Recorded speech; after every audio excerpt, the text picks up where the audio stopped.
So with that disposal center destroyed, there is a brief time to where Reploids don't have to worry about being wiped out as ruthlessly as they were before.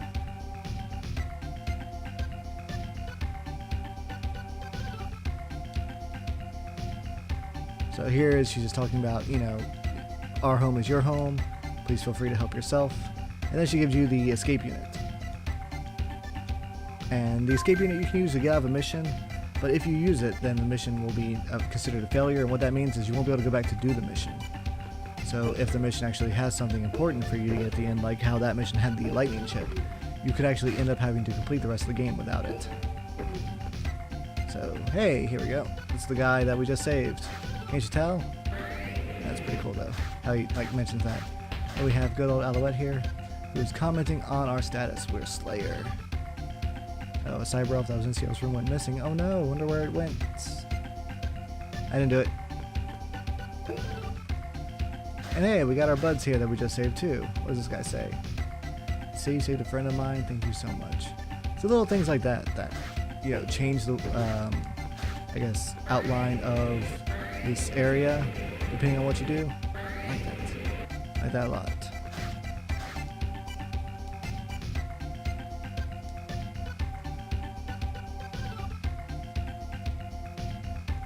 So good old Andrew now wants to tell us a story about his origins. So he actually was like a regular, like younger Reploid, like the other members of the Resistance here. Alright, and one day, as he was working, you know, as the Reploids would tend to do, he hears a human girl singing at the harbor, and he instantly falls in love with her. And it's so sweet. They start living together, but this is this is great at this part here. So let me move that first. So if you're just trying to button mash your way through this old man's story, as if like you weren't really listening, what it'll do is you'll hit yes, as in you're tired of listening to it, and then he won't finish the story, and then you won't get the reward at the end. So you actually have to read what he says, and then like hit the right thing. Oh man. It just when I realized what that was, and I almost got caught there. I'm like, oh no, I'm actually being very disingenuous to this old man telling me his life story. So anyway, as they lived together, she grew older, but since he was a Reploid, a robot, he remained the same. So he asked Ciel to modify his body to look like an old man, so that they could just like live as old people together. Well, that's just sweet. That was just super like a good story. And because of that, he gives you a cyber elf. Just so generous of the man. Alright, now let's take a quick peek, see if Servo wants to actually introduce himself. Still can't believe you are who Ciel says you are. There he is. Now we get the introduction. It's weird that it doesn't prompt you that ahead of time, because they expect you to not to say no and to just go ahead and straight do that first mission. But yeah, he's a Reploid engineer. He runs the generator and upgrades here at the Resistance base.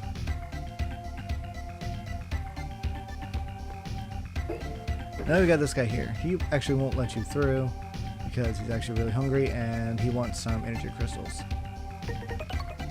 He wants 250. I only have 152. I don't have enough to give him anyway, so we'll have to get back to him later.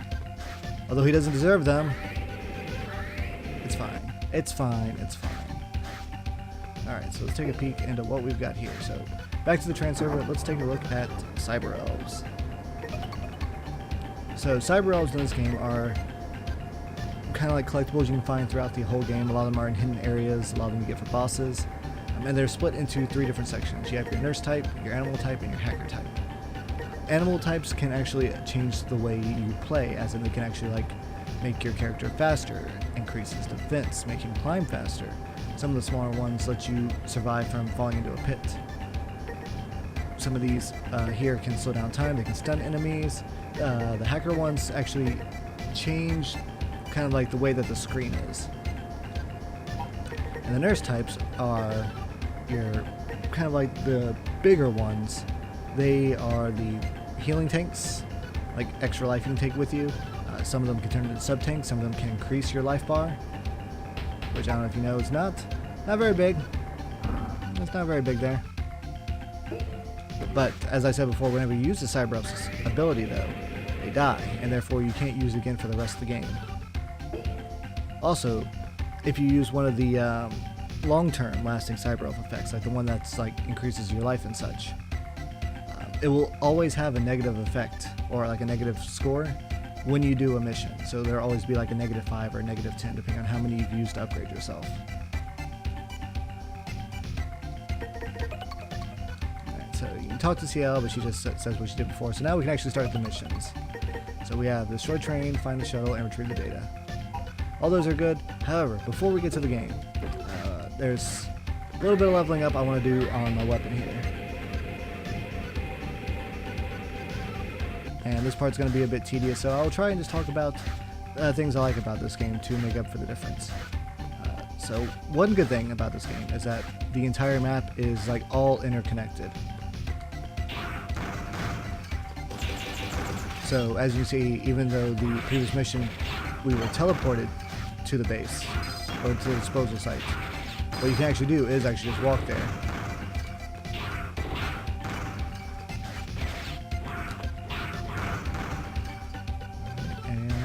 Cyber Elf. Let's go up and catch it. Oh, I missed. Next one will get it.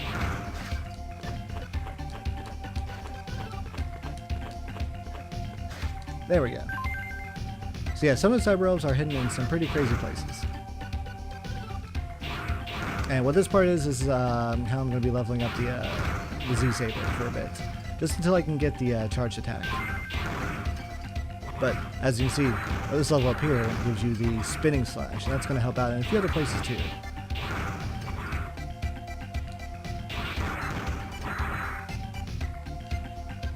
But yes, so Megaman 0. Alright, this was actually the first Game Boy Advance game I ever got. And actually it was one of the games I actually got a Game Boy Advance to play. Because I had heard of, hey, you play Zero and X is the bad guy, and I was fascinated by that. Because I've always enjoyed the Mega Man X series, and Mega Man in general, because the idea of what it means for X to exist in a world. Because when robots achieve the idea of sentience and surpassing like human potential, then it comes to the idea that, you know, what do they do with it? In a lot of cases, people will automatically like turn against that because of the potential is a lot of people will automatically think danger. And you have someone like X who just wants to use that for the betterment of people. Because he's strong, he wants to protect those that are weaker than him. And despite everything that in the previous games like Sigma would like do to him and do to the world, X will always stay vigilant in the idea that no, people need to be trusted. And it's hard to imagine that in the previous X games, because very rarely do they actually, like, I think actually never do they actually show a human. But other than, I believe in X4 and X5, do they mention humans at all. Because in X4, it starts off where the Sky Fortress is basically, like, crashed, like, down onto a city, and a whole bunch of people die.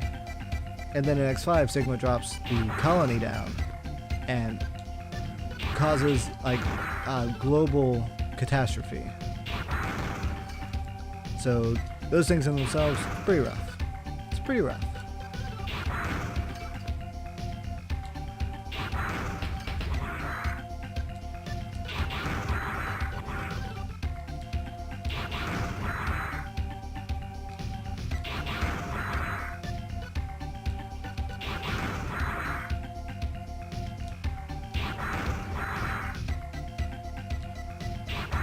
We'll do a few more times, and then we'll go ahead and go on to the next stage.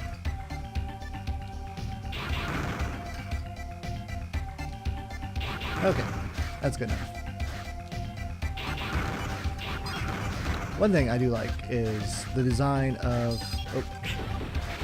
the Pantheon Warrior. So as you can see, they're very clearly modeled based off of X's like original design, color scheme. I guess the Buster. Even, although they have that little like machine gun topper on top of it, that's pretty cool. But they only have the one eye, and it's red menacing eyes. So basically they are like without personality, but because they are colored and similarly like shaped like X, they're supposed to be basically like extensions of his will. Or at least that's how it was always like kind of like designed to me.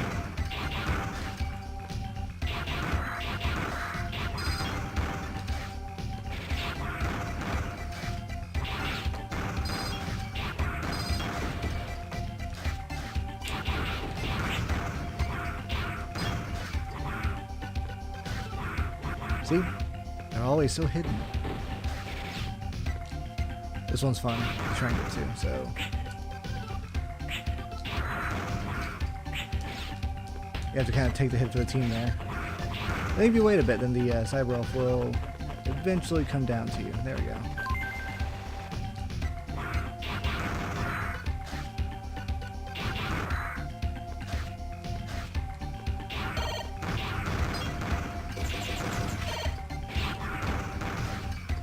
But yeah, no, just like I said, you can actually just go through the whole stage again just from the resistance base. And luckily we have the transfer over here, just go ahead and take us right back.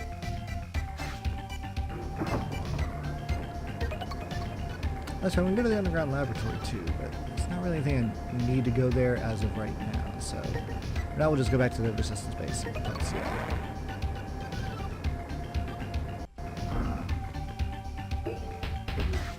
Alright, so we'll go back up here, and then we'll do first mission.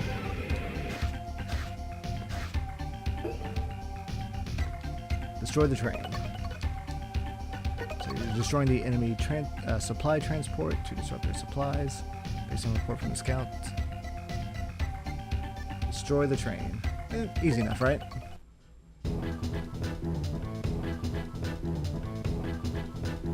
I get that music going. So good.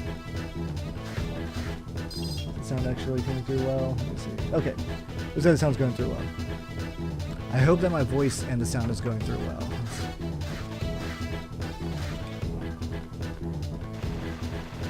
Oh, wrong one. One-ups. Sorry. I do just enjoy the little secrets here and there. I'm not going for any kind of speedrun or anything, so.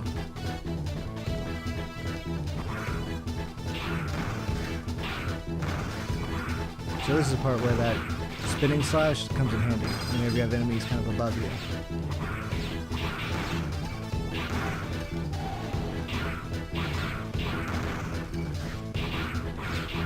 So this was, yeah, I'd say this was the first Game Boy Advance game that I'd gotten. And at first it actually soured me a bit because this game is hard.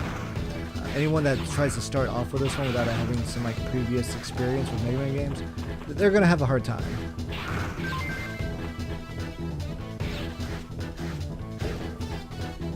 But just like any game, the more you play it, you kind of get like a better grasp of the idea about how it works.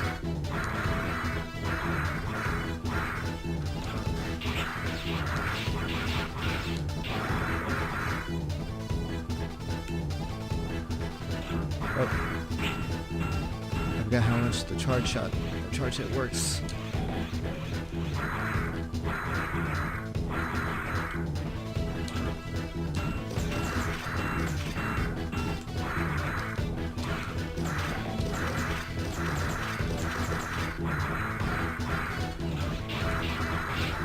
There we go. And a Cyber Elf.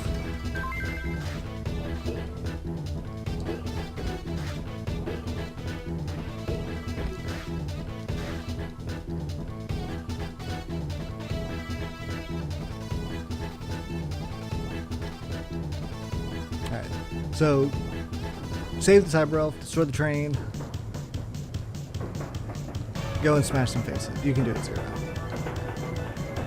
Big Pantheons! The football player kind. The flying kind. Oh, cool, we got our charge shot. So then in that case, let's go ahead and equip the lightning chip, and then we'll go ahead and get to rail slaying. So from certain bosses, you'll get those element chips, and what those will do is they will add effects to your attacks, along with the just elemental advantage, because just like in previous games, some enemies are weak against certain types of attacks or elemental. Oop. It's also a nice paralyzing effect that comes with it.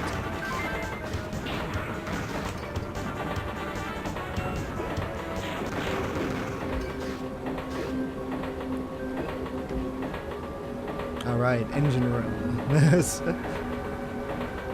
Or engine core, you can call them a couple different things.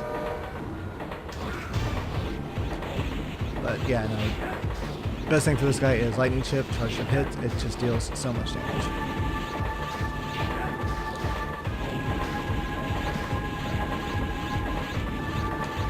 But this room can be pretty tough because those things can kill you instantly if you get squished.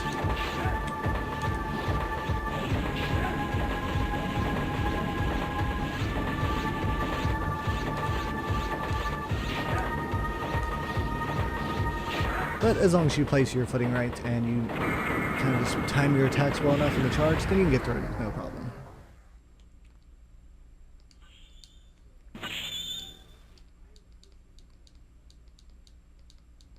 So yay, we saved the cyber elf.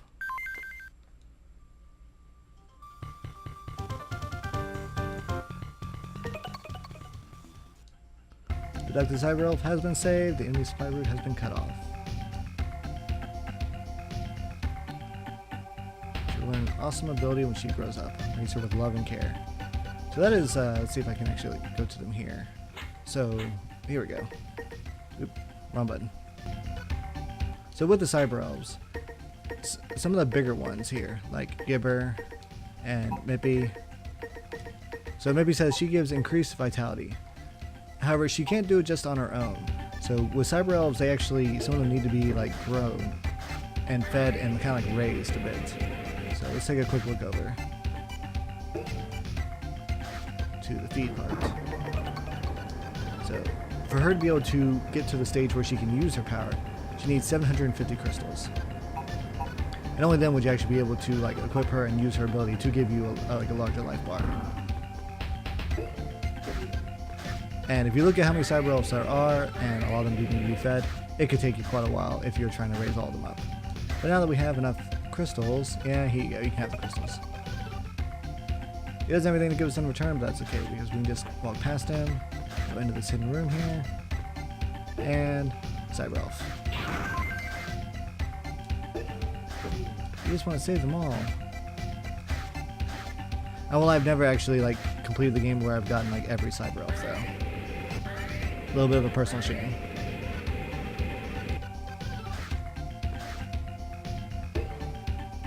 Alright, but now that we have lightning chip and charge shot, we can now do the next mission, which is, nope, not the shuttle, retrieve data. So what we're going to do is we're going back to the place where CL found Zero and try and just get any information about, you know, what Zero was doing there. And possibly some answers to some future games, no? As you can guess, it probably won't go well. Right, but here, we get to go back to the stage. And we'll get to see how much it has changed. Yay! First thing first, ow. They put some traps for us. Ow. They put some traps for us.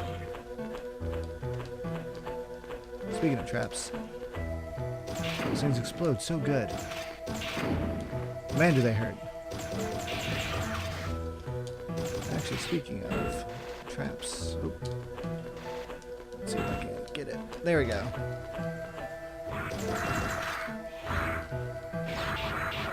Cyber elf. And a 1-up.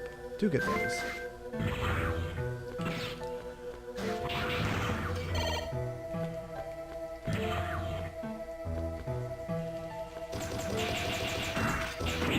Dodge one, but no, you get hit by the other.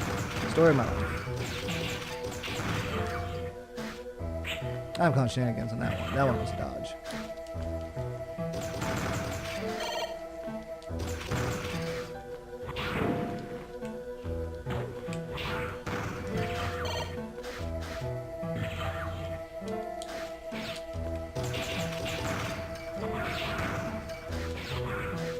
Ooh, cyber elf. Oh, bad thing.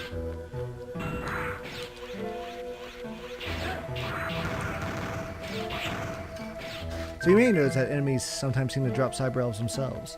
If I remember correctly, I believe it's after you kill so many of an enemy type is when they're able to drop the cyber elf at that point. So if there's ever a case where there's only an enemy like in one stage, you may actually want to hop around a bit, farm them. Here we go, the next Muto Reploid, Mahagansharif. Pretty sure that's some like Hindu deity. Is that Vishnu? He's never good at my Hindu gods. But basically his entire body is a hard drive and downloaded everything before we could get here. So, we want it back, we have to destroy him. Seems counterproductive, but let's just wreck him.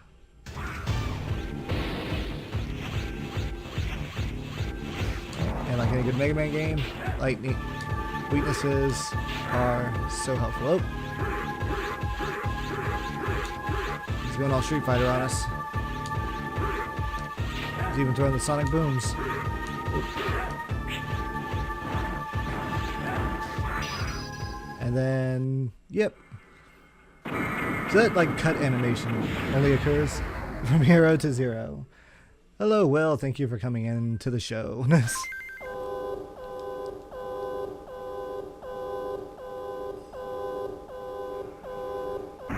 So yeah, we destroyed the big elephant guy, but because of that, we lost pretty much all the data he had. So at that point, you run. And remember that sword upgrade where you get the spinning attack? That helps this part a lot because you get crushed pretty quickly here.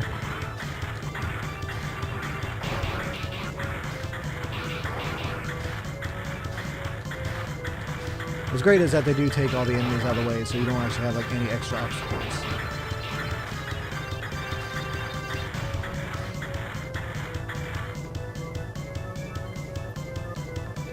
I think this game came out kind of around the same time as Metroid Fusion, if I remember well.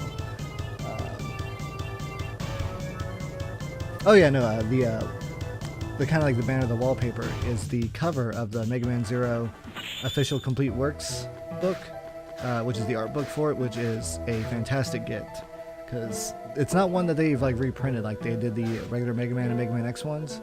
So for the longest time, this thing was like $200 on Amazon.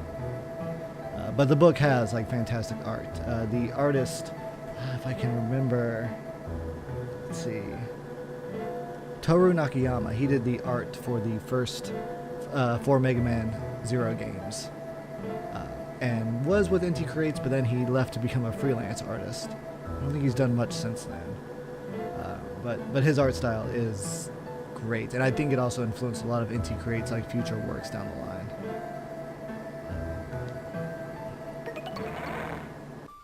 But yeah, here's our mission screen. So overall, everything good. I did take more damage than I wanted to, but we're keeping the A-rings. So I'm going to try and keep the A-rings throughout the whole playthrough, so we'll see where this goes.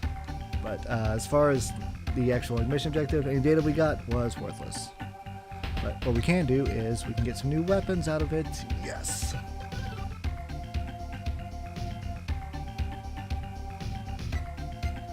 Oh no, Capcom art books and art so good. Atlas art books are kind of hit and miss.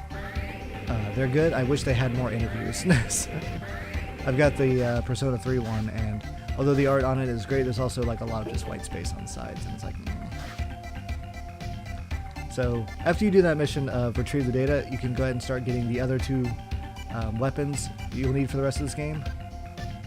And first one is the triple rod. So what that will be is a spear. Oop. Let's go ahead and get out of here. Spear that we can like fire in any kind of direction or multi-direction. It'll be good to get in for the next stage for like only one particular kind of obstacle, but when you see it, you'll be like, okay, I see why that weapon's pretty important.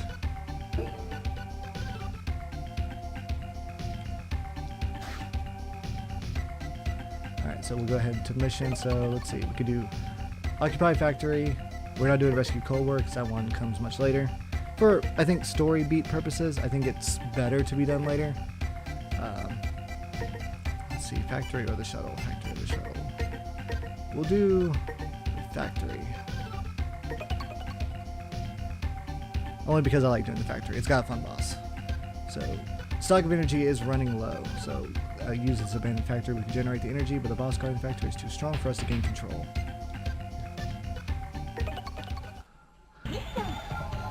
So you might be wondering, since the entire crisis of this game is a energy plant, why is one even actually abandoned? And the only thing I can really think of is that, like in most cases of energy production, probably what's being put out isn't either enough or isn't the right type or useful enough for it to have actually been considered a long-term answer to the problem. However, since we are working as a small resistance group and the Reploids need the energy to survive, I think it'd be worth, commandeering, since they're not using it. Oh, stream drop. Frames ain't better? Game could be a notch quieter? I can do that.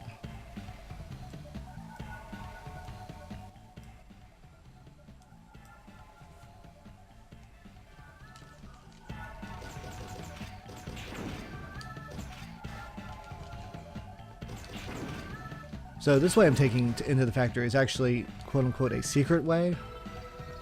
There is actually like a front entrance you can go in where there are like more enemies, but you just take this up way, you get a 1-up, you get some energy, and you get a cyber elf. Yay! Sounds great. Awesome.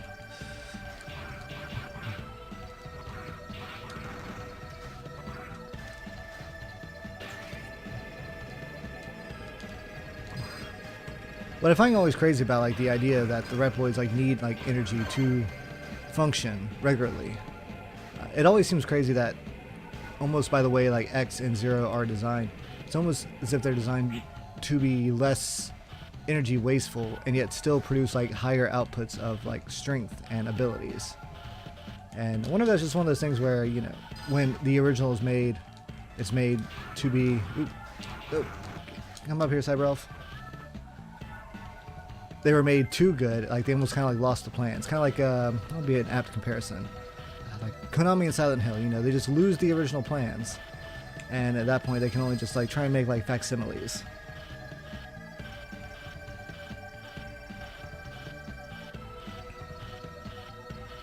More stream drop? Everything looks good. How dare it drop? So let's see, starting with the... So Will was asking for some main differences between the X games and the Zero games. And the main difference, and it starts to become less of a difference in like the later Zero games, but your overworld is the main difference. You don't have just like a central like stage select screen.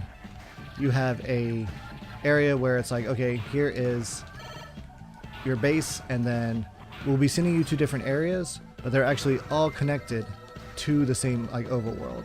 So if you wanted to, you can actually go back to those worlds to look for items or maybe collect some cyber elves you may have missed. Also, there's some like neat little Easter eggs too. The Zero games get easier, I say, as they go on because more is added to them. You get more options for things. This one was really hard starting off. Like I had so much trouble with this one, way back in the day. But it eventually became a lot easier to manage. And then I think to this point, I still think the second one is the one I have the most trouble with. It's really only because like two bosses. I think two bosses in Megaman 02 are like made unbelievably frustrating.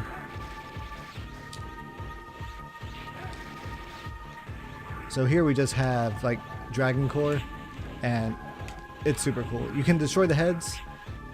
They will like reattach after a bit. So it's not something I spend a lot of resources on because all you have to really do is focus on the core. But if you can get smooth enough,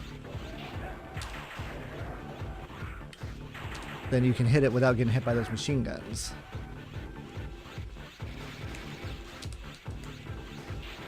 But I am severely out of practice on that. Oh, there we go. That was a good one.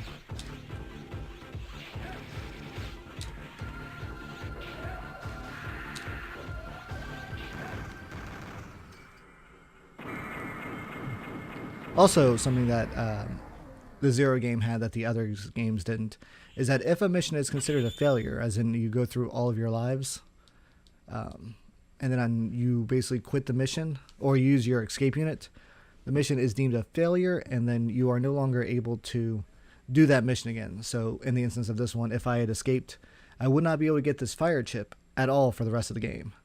So any enemy that's weak against fire would not have the advantage of. So that one was not as good a run. I took a lot more damage than I wanted to at that stage. But because my scores have been over 90 so far, they still kind of give you some leeway, and you can kind of average out a higher rank still.